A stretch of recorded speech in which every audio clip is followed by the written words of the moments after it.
Stumbling home, we don't know where we're going. Should've turned back hours ago. Out of our minds, I guess we're sleeping outside. You're still a good time, even in the cold.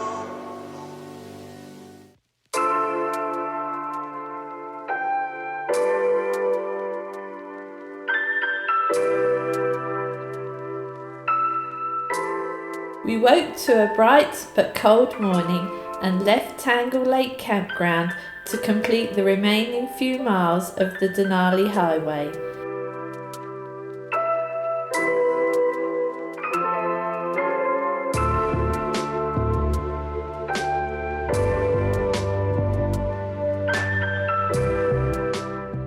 The scenery was stunning and the going was slow, as we would stop to take photos every couple of miles.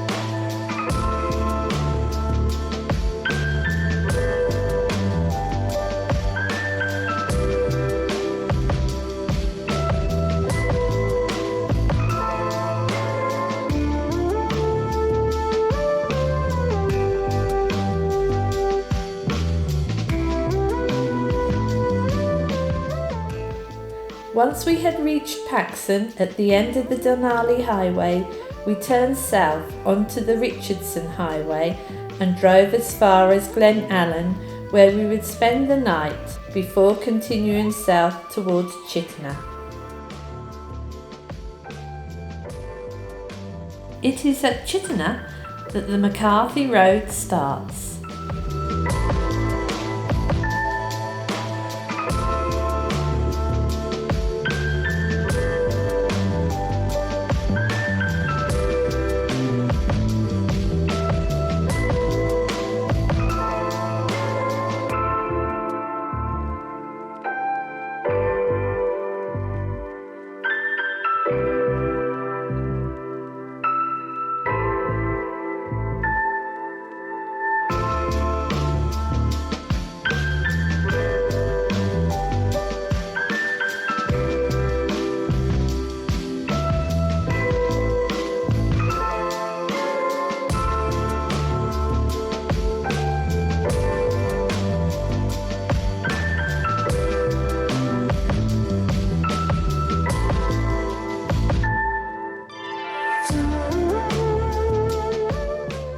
The McCarthy Road is a gravel surface road that follows the route of the now defunct Copper River and North Western Railway. The railway line was constructed around 1910 to serve the copper mines at Kennicott, and its route includes the spectacular Casculana Bridge.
After the bridge, we continued to enjoy wonderful scenery until we reached our overnight accommodation.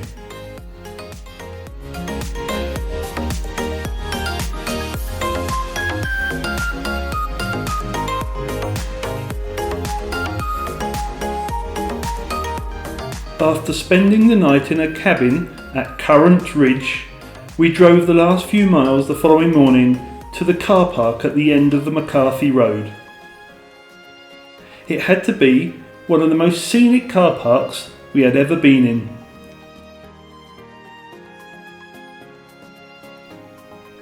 From the car park, it is accessed by foot only for visitors.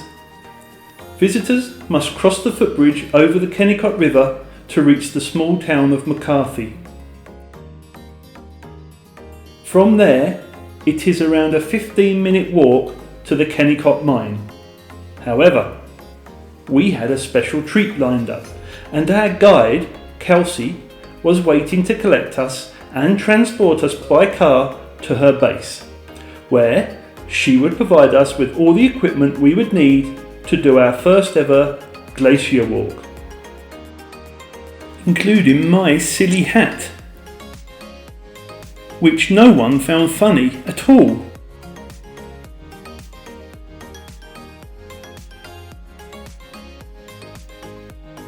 Getting to the glacier took us past the wonderfully preserved Kennicott mine.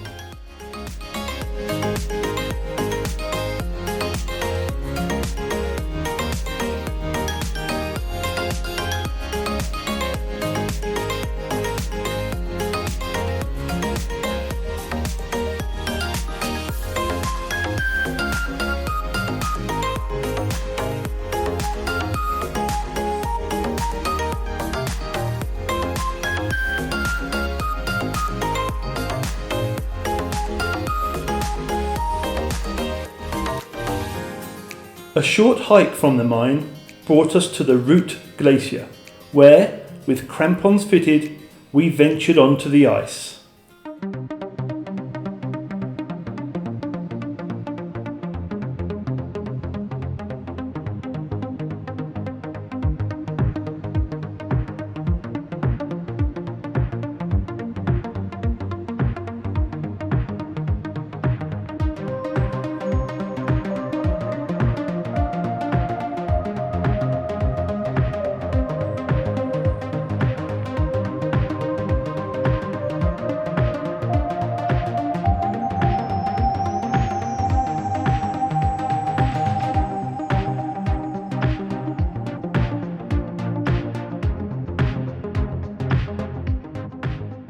We spent a fantastic morning with Kelsey. It was her last day of the season, we were her only clients, and the sun wouldn't stop shining. After celebrating Kelsey's last day with lunch and a beer in McCarthy, we returned to Currant Ridge. Andy, the owner of Currant Ridge, told us that tonight was the last night of the season before he closed for the winter. With Alaska's tourist season coming to an end, it had been our intention to take the McCarthy Road back to Chitina and then turn right, head north and slowly make our way out of Alaska before the weather boxed us in. We explained our plans to Andy, but he then convinced us that making a visit to the Kenai Peninsula would be a worthwhile detour.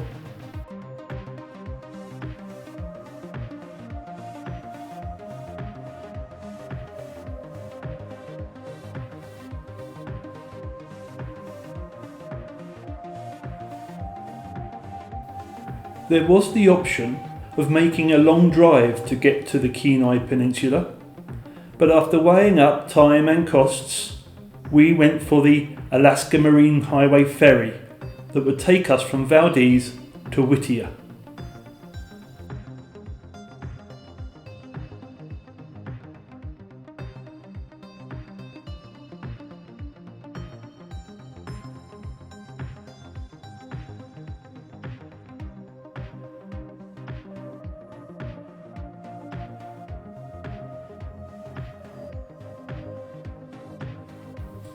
Arriving in Valdez, we were lucky enough to catch the tail end of the salmon run and saw a sea lion and sea otter enjoying the easy pickings.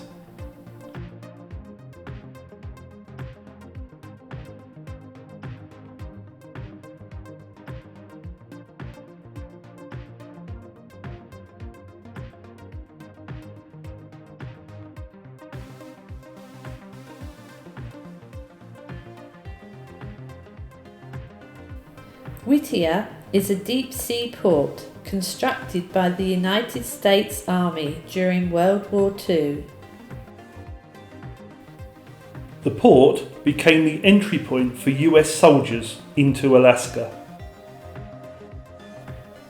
A railroad was needed to serve the troops and their equipment, but this required the construction of the Anton Anderson Memorial Tunnel.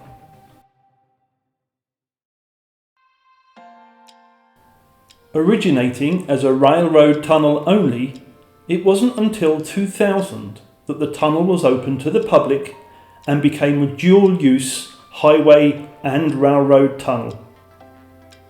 The tunnel can accommodate either eastbound traffic, westbound traffic, or the Alaska Railroad, but only one of these at any given time.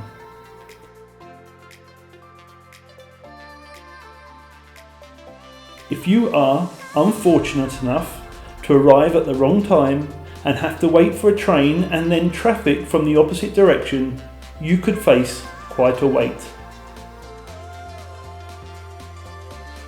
The staging areas at either end of the tunnel take this into account and can accommodate up to 450 vehicles at either end waiting to pass through.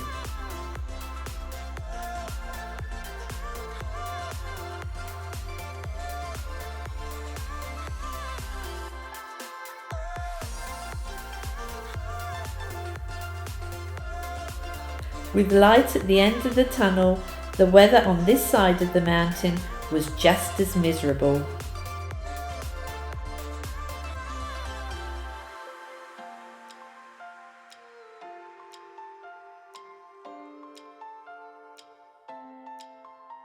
Not keen on camping in the wet weather, we booked a couple of nights in a cabin by the beautiful Kenai River in Cooper Landing.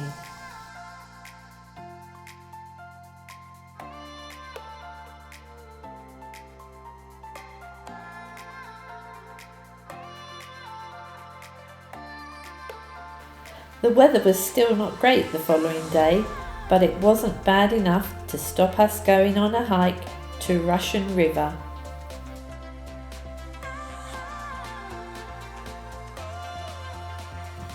Although it was late in the season, we had been told that there was an outside chance of seeing bears from a viewing platform at the end of the hike, feeding on salmon.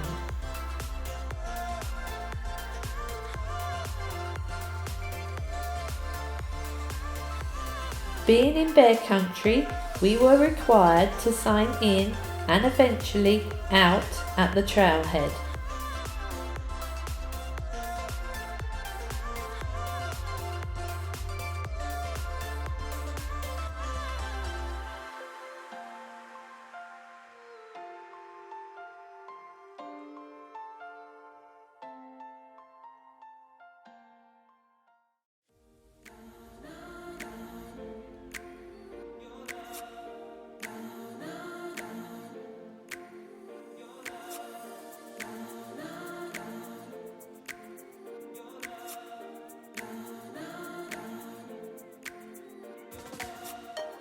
It was a most enjoyable hike through the forest, and whilst we saw plenty of salmon, there weren't any bears to be seen.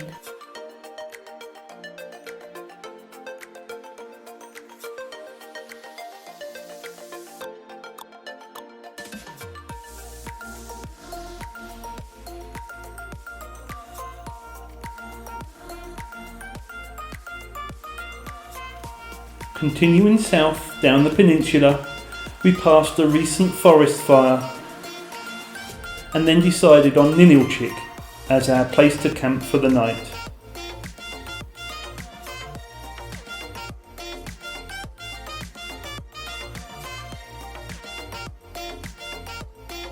we walked the short distance from the campground down to the beach to enjoy the sunset before heading back to bed.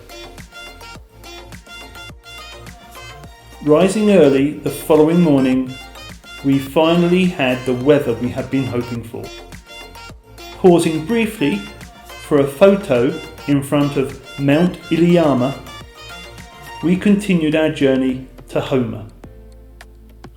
The main area of interest in Homer is Homer Spit, which I have to say wasn't our favourite place in Alaska.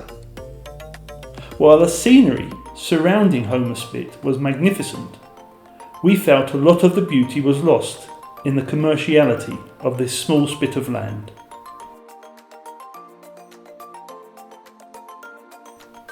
After lunch at one of the many food outlets, we returned to the campground at Ninilchik, where we had a view of the volcano from our campsite and another spectacular sunset.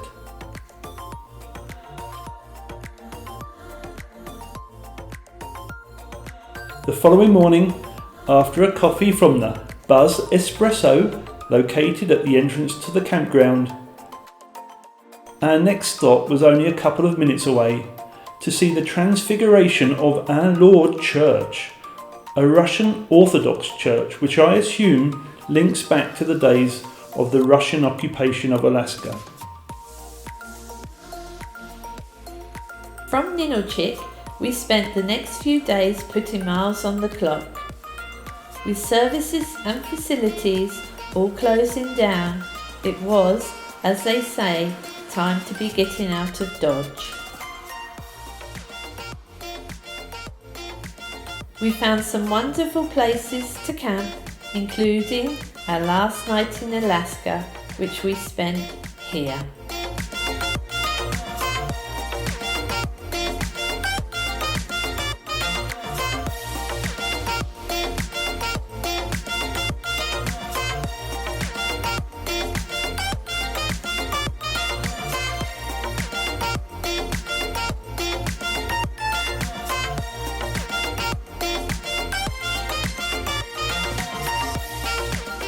There were signs of both old and new beaver damage, and Paul went to bed that night hoping to see beaver activity.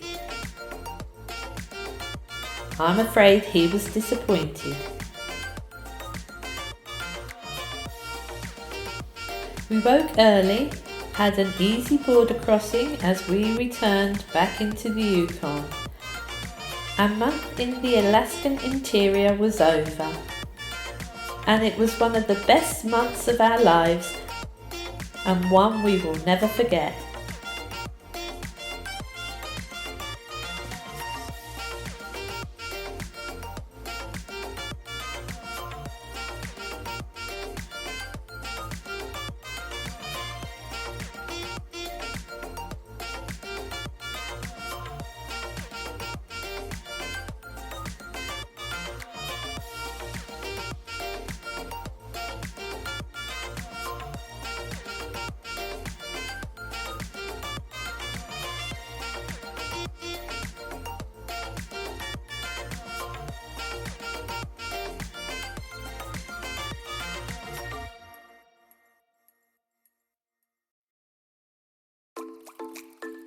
From the border, we continued heading south and made it as far as Burwash Landing before we needed to fill up with fuel.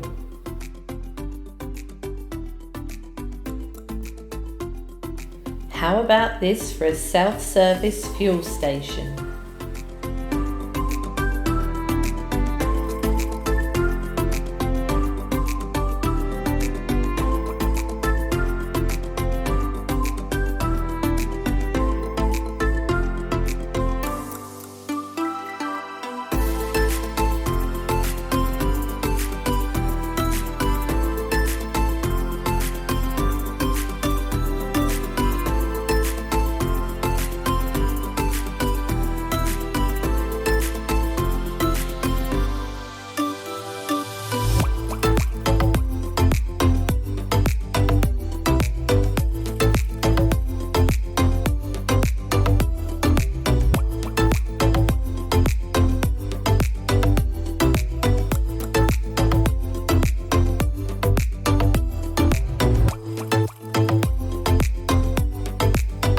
With the car fueled up, we stopped by the lake for a picnic lunch.